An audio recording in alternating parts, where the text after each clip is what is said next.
Why, hello guys, it is All Gas TV here. On my way to work on this lovely Monday morning, and I just kind of realized I didn't do a Daytona 500 recap for you. So, yeah, while we're following the Jack's Pizza truck, I guess I can do my Daytona 500 recap. Let's start off by saying the race was not bad, not what I expected. I was expecting freight trains all the way across the top of the track. Instead, we got to see 2 wide, 3 wide crashes and whatnot. We got to see things we didn't see all the speed weeks. Stage 1 was pretty interesting with drop the green flag. Hendrick's cars didn't stay out front long. William Byron, I think, led the first 2 laps of the race, and then was proceeded to get passed by those Fords. Whatnot. Nothing what I expected or anything, I was expecting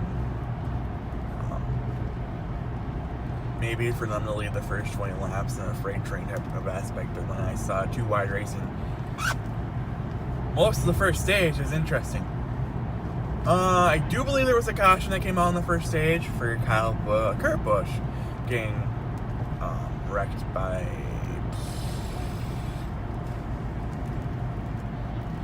It wasn't getting wrecked by Stenhouse. I think it was more of a air moved along the car here and then proceeded for him to get wrecked. I wouldn't say his fault.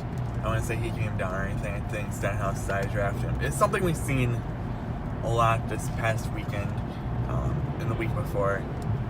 Dual races where Johnson tried to side draft and feel like the air just upset the car. He wrecked. He took out...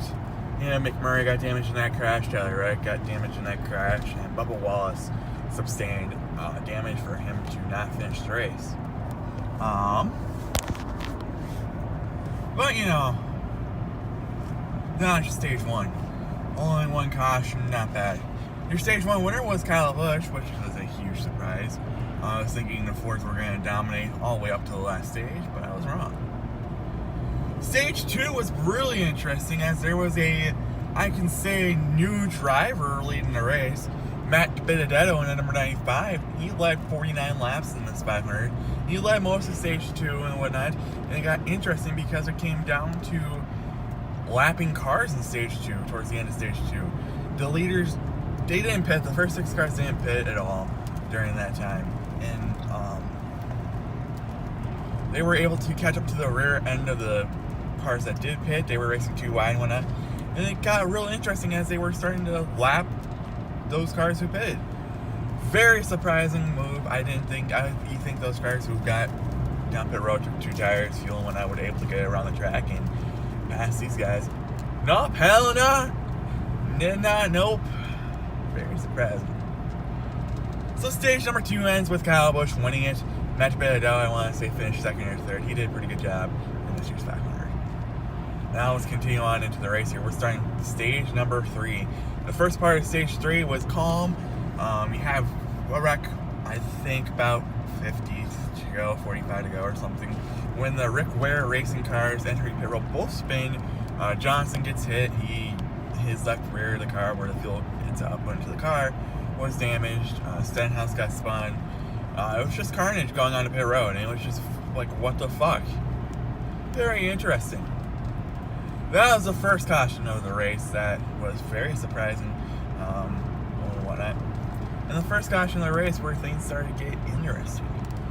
So we're about 45. I don't remember what point this race was. There was a short amount of laps to go. William Byron was leading at that point. Pretty interesting. And we get a restart and things just get all hectic. We get all racing and whatnot. 2 wide, 3 wide racing and whatnot. And it kept going, and then we get single file with 20 laps to go, and Kyle Larson wrecks. Thank God for Kyle Larson wrecking. Things would have been fucking nose tail for fucking 20 laps to go, and it's the only thing I would try to make a pass, and they would not have been able to do it. Thank you, Kyle Larson, for wrecking. You're our hero. So the race gets restarted with about 15 laps to go then. And we get about 5 laps in, and then the big one happens when Bowman even says he gave too much of a push to Matt Benedetto, and he took out 21 cars. Wow. that was over half the field.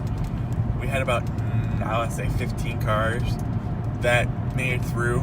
I would say about 12, 13 of them didn't have damage. And we got a red flag at that point because, 21 cars get wrecked and whatnot. We proceed to get to a restart, and then I think we restart with 6 laps to go. And then with we got restarted with like 7 laps to go. And then Ricky Stenhouse does something fucking retarded. He sees a hole in between Kyle Larson and Kevin Harvick, and he attempts to fucking move into it. Sir, there was not room there.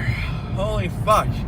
He ends up taking out some cars, and at that point, you get a look at Ryan Preece's helmet cam and roof cam, and you see he fucking makes it through there.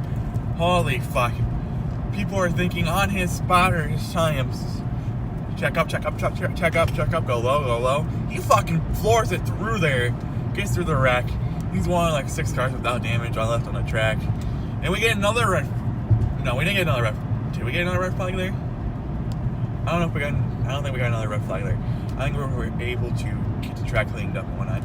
And then we restart with 2 laps to go.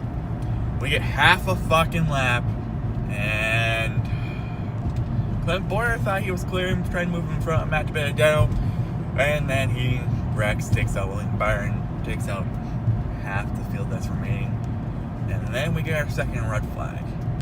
That red flag lasts for a while because I do believe I heard reports of a jet dryer breaking down on the back straightaway or something, so that's the reason why. Giving enough time for all these drivers who didn't have damage on their car to probably formulate a plan. So here's the interesting part. We're getting to the last restart of the race. Denny Hamlin wants the high lane or whatnot, and he agrees with Kyle Busch to take that high lane. The agreement was for him to move down in front of Kyle Busch, get him to push to win the race. If I was Kyle Busch, I would have been like, oh, I don't care. I'm trying to win my Daytona 500. I'm over 14 in Daytona 500s. Let me win the fucking Daytona 500. And, yeah. Let's just say the last restart, it wasn't bad. We had racing everywhere. I was thinking maybe Ryan Preece or fucking Michael McDowell could do something. McDowell, I think, gave the push to Hamlin to win the race. Denny Hamlin did win the race. Your top 3 finishers are Denny Hamlin, Kyle Busch, and Eric Jones. Very surprising. Jones had a bunch of damage, was able to finish 3rd over the likes of Joey Logano, Michael McDowell, Ryan Preece, I want to say Ty Dillon. Pretty interesting.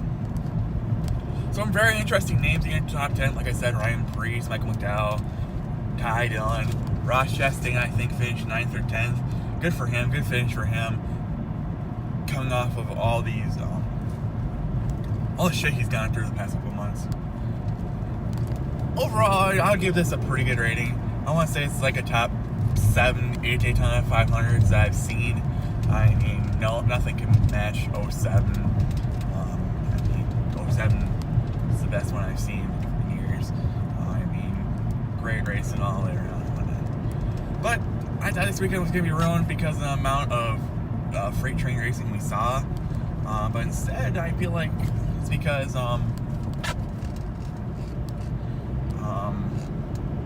NASCAR said something in the drivers' meeting saying, let's make this entertaining. Instead of being freight train, let's go and do what Chase and Denny have been doing all weekend and run that low line. There's a low line, it's able to be run. I feel like that was part of it, but I feel like the cars, once they got into the low line, realized they could run the low line, which I'm fucking grateful for. It brought some great racing and whatnot, and yeah. But that's gonna be it for me today. It's fucking 7 o'clock in the morning, doing this fucking race recap on my way to work. Got that Jack's truck out in front of me, but yeah. You know what to do. Like the video, subscribe, share with your friends.